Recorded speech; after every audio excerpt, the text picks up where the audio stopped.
Meow, meow, meow. Oliver and Jumpy. Story 46. Saving Fairyland. The sun was setting over the horizon. I was relaxing in my deck chair on the veranda, when a sudden disturbance behind my back made me turn around. The fairy queen herself had arrived to see me. "Hello, Oliver," she greeted me. "Hello, your majesty, what brings you to Zealandia?" I said. "I have come to request your help.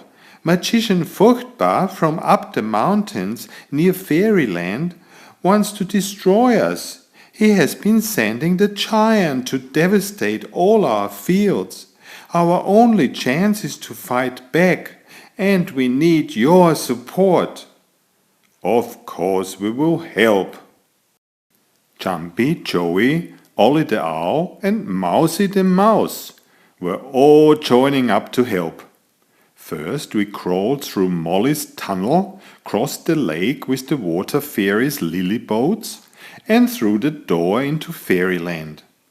Last time we visited here, the valley was lush and green with rich fields. How shocking everything looked now! The giant had trampled everything with his big feet and put the forest to fire. I was devastated. All the beautiful country gone. We had to stop this monster. "The giant is coming every few weeks to see if we have planted anything again. What can we do?" With this huge enemy, we had to be very cunning and use a clever ploy. I suggested to trap him. We dug a very big and deep hole for a man trap.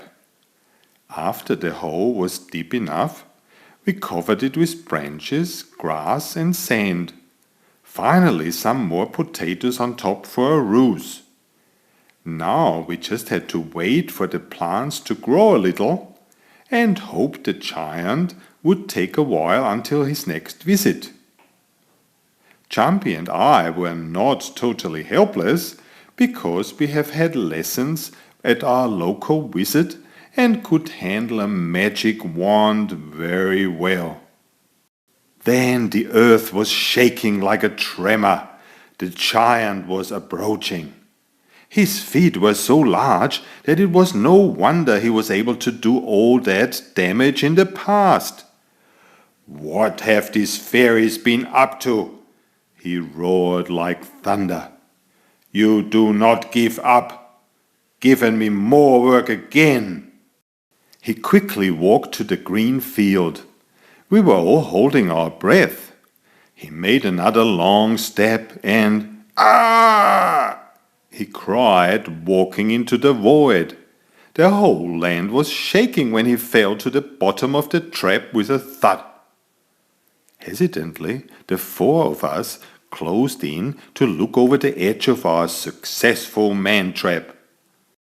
"I will finish you all off for good when I get out of here," he cried. We had to make sure the giant would never have that chance again. Jumpy and I took our magic wands and put a spell on him. "Stop your evil ways, my magic power says. We put a spell on you, all your life on through. As plough horse you will serve, to till the fairies' turf. Abracadabra, so let it be. A horse you are for all to see." A beam of light was striking from the sky, and before our very eyes the giant shrank and changed into a horse. He cried frustrated, but was powerless to do anything. The magician lost his temper.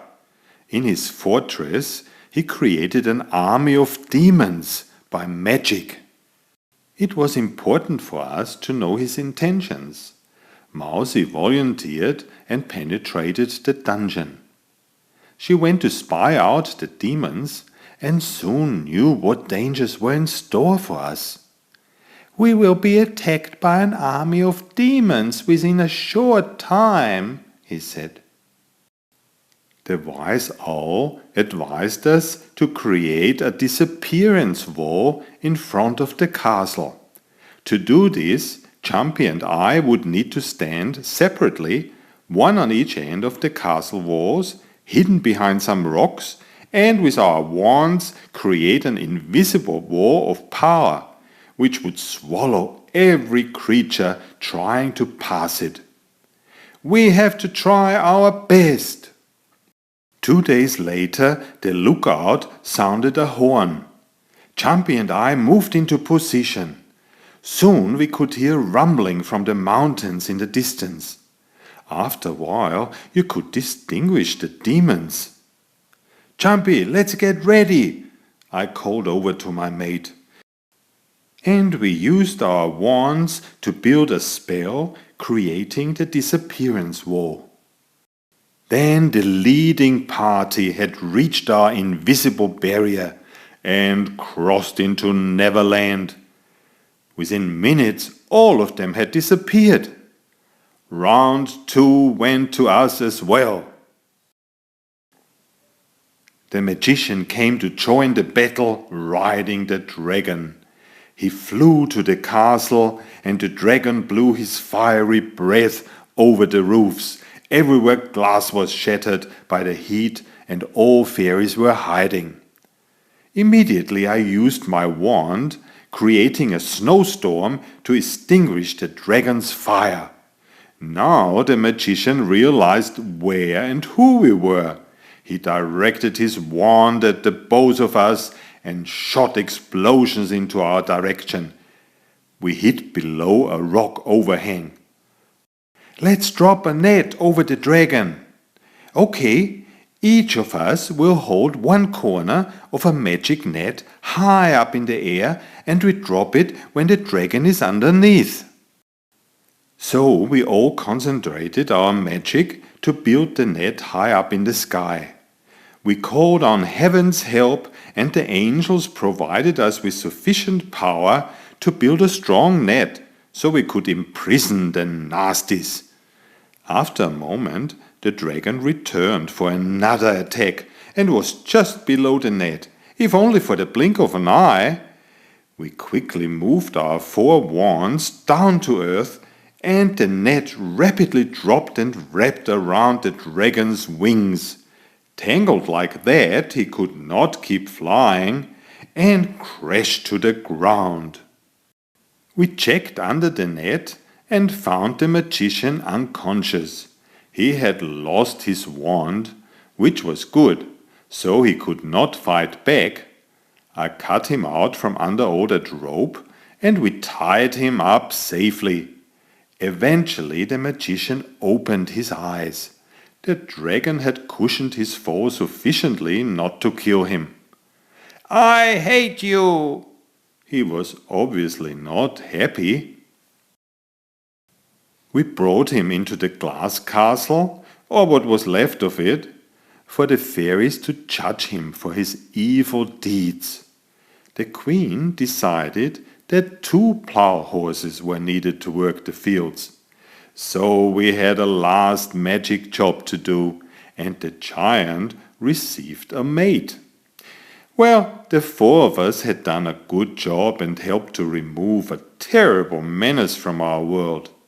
The fairies were very grateful and ready to rebuild their home with a better future in store for them. As for us, we returned to Zealandia. We were famous. Dragon bye. I hope you enjoyed this story. Please recommend it to your friends. I welcome any inquiries concerning publication of my tales. Thank you. Bye bye until next time.